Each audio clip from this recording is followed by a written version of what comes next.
Hi, everyone. Welcome back. I was just reflecting with Andrew before we started here. I've had a bit of a week where I've had this feeling, and there's been conversations around this, is that a crossroads that I can see in the distance and I'm heading towards it? There's things that have come up that have given me it's an opportunity for sure to think about whether I keep doing exactly what I'm doing. I keep getting reminded about that, saying that, if you keep repeating the same thing and expecting something different to happen. The Einstein quote. Yeah, that's right.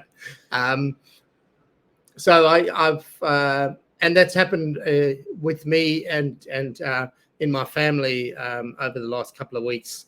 So it really has become quite a discussion point for us. So what I guess the question for you is, I get the sense from you, this is a culmination of a number of things coming to a head at a particular point, which is giving you the sense that there is a crossroads coming ahead of you. So the question I've got for you is, how do you know within you that is coming? Like, how can you be sure, or like, what is it within you? And I guess this is really what the crux of today is about, is I can't be sure, but I want to be as prepared as I can if it does turn up.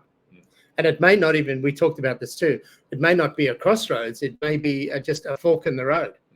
Yeah. And it may just carry on as a one-way highway, So I don't know. But what it has brought up for me is that I want to have some preparation. I want to have these conversations with other people around me that I have access to, that can give me another point of view, and also allow them and me to get a better sense of if it is time to change. And I know that's been something that I haven't been particularly good at. I would persevere and persevere and persevere. Whatever I'm trying to do, that's not quite working out as it should. And there's so many choices here, because there's most of what I'm doing I love, but I know there's so many other opportunities that may even make that love for what I'm doing even bigger. And that's where I'm coming up to this. This podcast is not really about theory.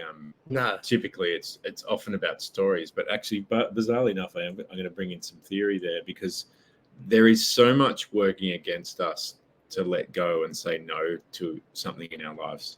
There is a lot working against us, and one of them is the sunk cost fallacy. So that whole idea that we're all running around our lives going, I've invested so much freaking time and money in this thing. Yeah, that's right. Whatever this thing is, in myself, even, or in this business I run, or this relationship, or this whatever it is. And that creates, I think, what's the right word? It means that when we feel ahead of us that we may need to let it go, it's not as easy as it. Yeah, that's right. Yeah. And then there's added challenges around there too. So one of my challenges is that my business is a continuation of what Mandy and I had. And I wanted to, and I have, and I am honoring that. And I enjoy a big part of that too. So there's been that. And at the same time, I haven't felt like it was time to let go.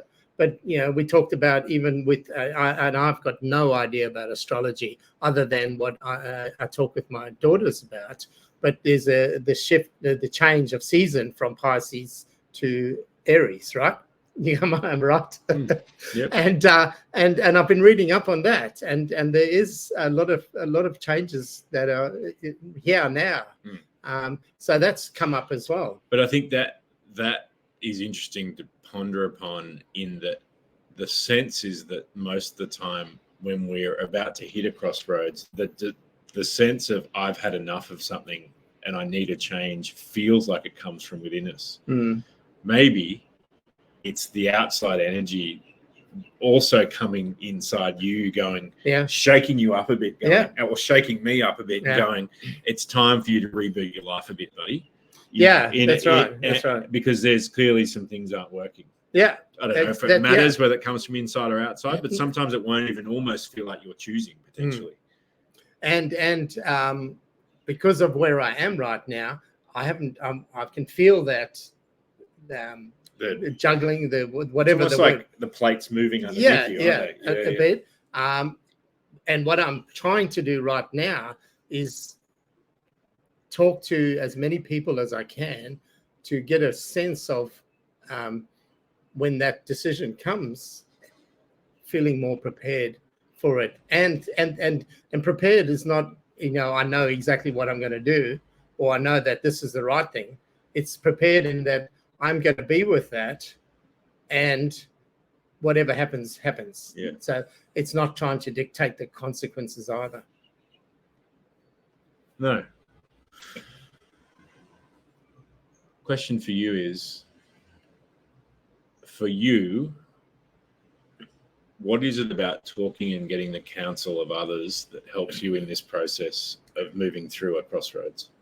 There's a bit of validation in that, but it gives me an opportunity to think it through for myself, because in any conversation that I'm in, I'm taking stuff in, but I'm having that same conversation. So I'm testing my theories against other inputs. Yeah. And so in people sort of kind of half interrogating you, it either makes things stronger or they fall away. Yeah. Because you feel more, you actually realize that you're actually, this is the path. Yeah. Or people say things and you go, no, I need to let go of that. Yeah. Right. And I'm not enlightened enough to just feel it. I'm working on that, but that's not there yet. It's funny you say that, because I'm the opposite. So in a crossroads, I purely go on my intuitive feeling about what I want. Actually, for me, bringing in more people just is more noise, and it makes it too busy for me. Yeah. But we're all different. But you say that. I do that at the end. Do you? Right. Yeah. You so I just need to have some information, be challenged or challenge myself, whatever. And then when it comes down to the decision, generally they're very close anyway, so you're never quite sure. And then I go to the gut, and it's like, okay, this is what I feel, and I will go with that and take whatever comes from that. That's interesting, because years ago I went to a conference actually run by the LSI guys. Oh yeah. And they had a professor on who's an expert in blinding flashes of the obvious. Mm-hmm. And I still remember it, because she said that basically the process, if you nut it through, is you go and learn everything you can about a topic. If it's your own life, then you explore all possibilities. And she said then the process is that people either go and sit on the toilet, have a shower, or go surfing.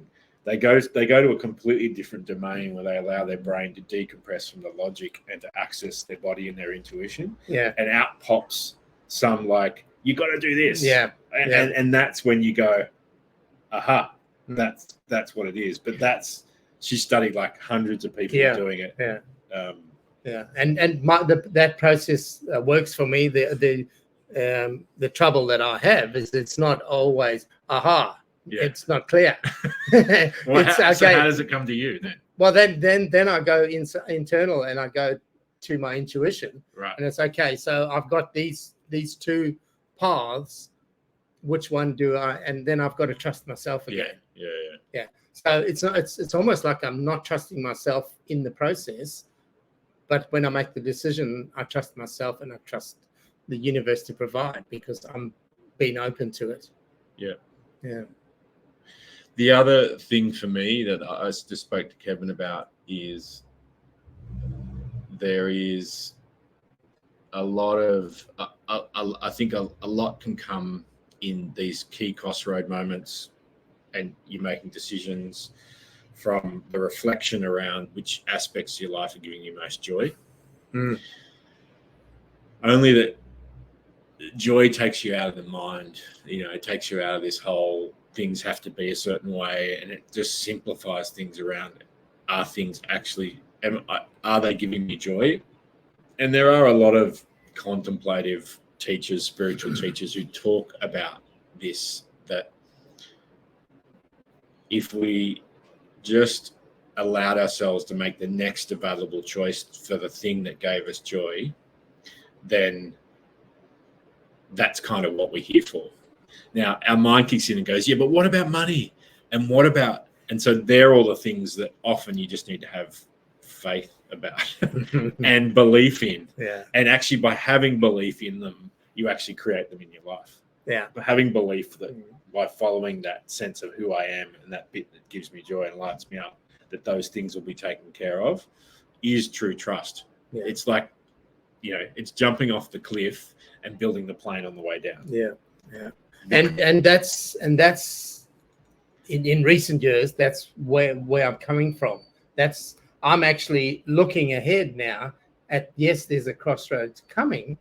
And in all my calculations, joy is a big part of that now, where it never used, well, okay, I need to do this job because I need to do the job, and suck it up, or whatever you want to say. And that joy component is a major factor. Yeah. So that's what's brought this whole thinking around. Is there, even if there is, I don't even know that it's coming. I feel like it is. And I want to make that decision based on what I think is right and what my gut tells me, but also what it's going to bring me the most joy going forward. Cool. I think that's pretty good. Yeah. For today. Yeah. Thank you. Yeah. I think if I had to summarize today, it's Kevin is courageous enough to foresee or look forward that there's a culmination happening in his life of a number of things, and to proactively potentially see that as a choice point in his life.